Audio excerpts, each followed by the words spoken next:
Warhammer Plus has released its sales pitch. It's a big budget hook to get you interested in Warhammer Plus. One free episode of Hammer and Bolter available for a mere 24-hour period. An interesting choice. I guess GW was trying their oft-practiced artificial scarcity tactic they so often use with their box sets in the digital market. I feel like it won't create quite the same sense of hype for a, again, digital product, but oh well. So, what is it like, this tease, the thing that is supposed to get you to pay a monthly fee for access to more? Meh. Not the most verbose of reviews, I agree, but meh pretty much fully summarizes my opinions and feelings about Hammer and Bolter so far.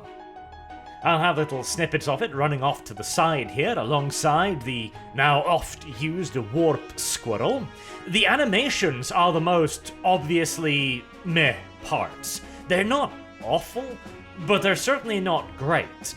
To put it like this, here's my fundamental philosophy on all of this. If this had been made by a couple of dudes, a couple of fans in their basements working on this on their free time, this would be awesome. I really like the art style. The whole dark, shadowy style of it all makes for some really striking paintings, but the animations are just really jank. Like mostly 2D drawings with some effects layered on top of it, which again would have been entirely fine for a fan animation, but for a multi-million-dollar company that has been threatening, browbeating, and forcing animators by the truckload to come work for them, or else, this ain't good enough, Chief. Not to mention as well, I remind you, this is a subscription service. The standard for this needs to be a hell of a lot higher than some random YouTube video you get access to for free. And on that point as well, YouTube pretty much always loads the video I clicked on. This damned thing? I think I had to refresh the page half a dozen times to finally get past the spinning loading wheel of death, which just kept circulating without actually loading anything. Which doesn't exactly fill me with confidence about their ability to create a streaming application. Though, allow me to take a little bit of a side leap here as well. I will be more than happy to be the first to admit that I absolutely do have a bit of an extra grind with GW over this right here. I think that Warhammer Plus is them trying to monetize their IP in an entirely different way. I made a whole video explaining my reasons why I think GW is trying to move away from the miniature market and turn their IP over into a toy line, an animation line, something that can be sold at Targets and Walmart rather than a product for the fans they already have. I firmly believe that Warhammer Plus is a key instrument in GW trying to replace their fandom with the mythical wider audience. You can go and watch the full video I did on that if you want some more details as to why I believe this, but for now I just figured I'd lay it out there in the name of full disclosure. I am unlikely to be GW's biggest fan right now, though I do believe I have very good reasons for that as well. And this opening animation only strengthens my misgivings. So let's go into a little bit more detail there, shall we, now that I've given my disclaimers. We've already talked briefly about the animations, which would have been plenty serviceable for a fan project, but is nowhere even remotely good enough for a multi-million-dollar corporation. So let's move on to the story. It is pretty much, honestly, exactly what I expected to see out of Games Workshop, in that it feels like I'm watching a 20-minute commercial. I half expected at any moment for an ad to pop up, "Buy all Captain Yarrick or Gazgul Mug Uruk Thraka action figure now, by Bandai." Incidentally, as a bit of a side note, they released an Ultramarines Captain action figure costing a humble $550 recently. Anyhow, returning to the point, in a way, the whole little animation kind of reminded me of one of those cartoons of yesteryears, you know, the Transformers and the Biker Mice from Mars, the series produced solely for the purpose of selling a toy line, except with worse animations and less charm in the case of the Warhammer animation.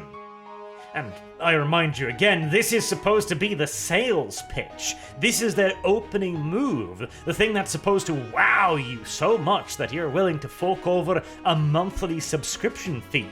And a 20-minute ad's the best they've got?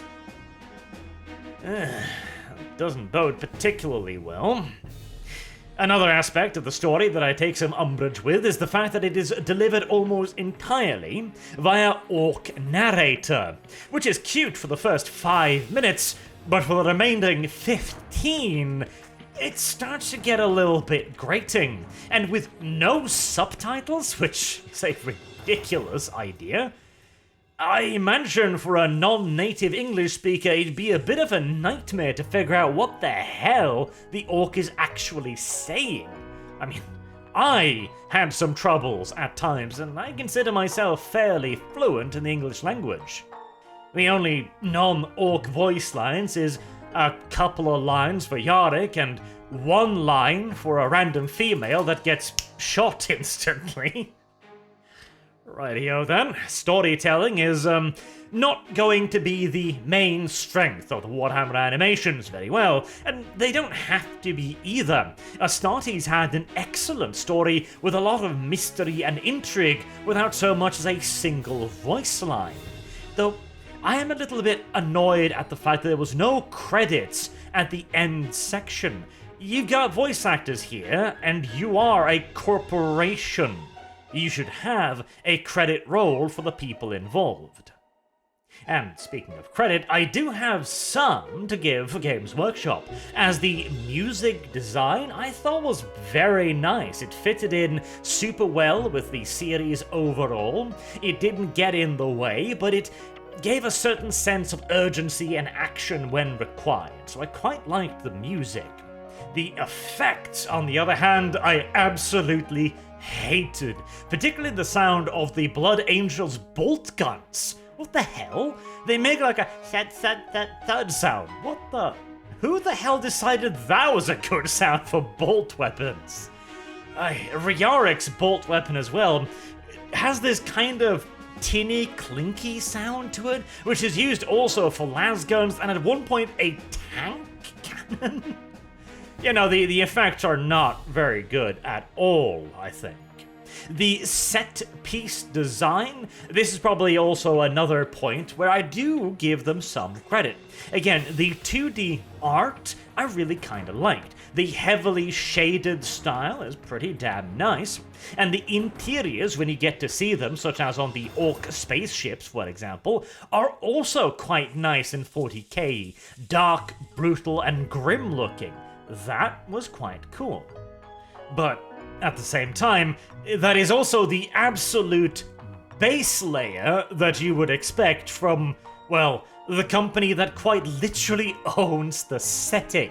Like, oh, congratulations, you managed to make your setting look like your setting.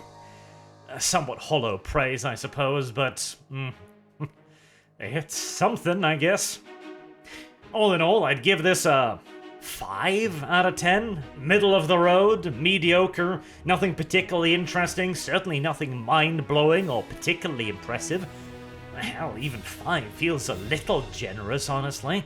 This is the main sales pitch of a multi-million-dollar corporation that has never earned more money than now, and this is the best they can manage? Color me most definitively unimpressed.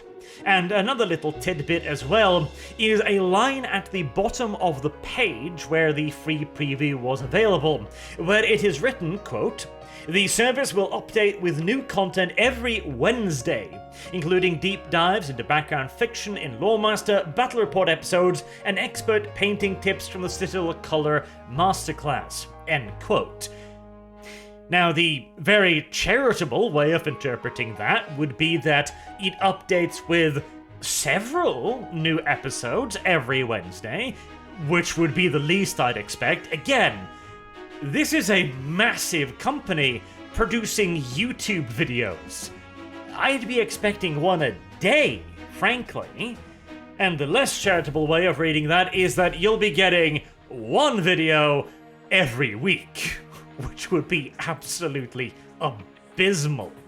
For a paid subscription service, I'd be expecting a lot more than that, and I'd be expecting at the very least one fully fledged 20-minute animation at least a month, at least one a month. And even that's like $5 for that.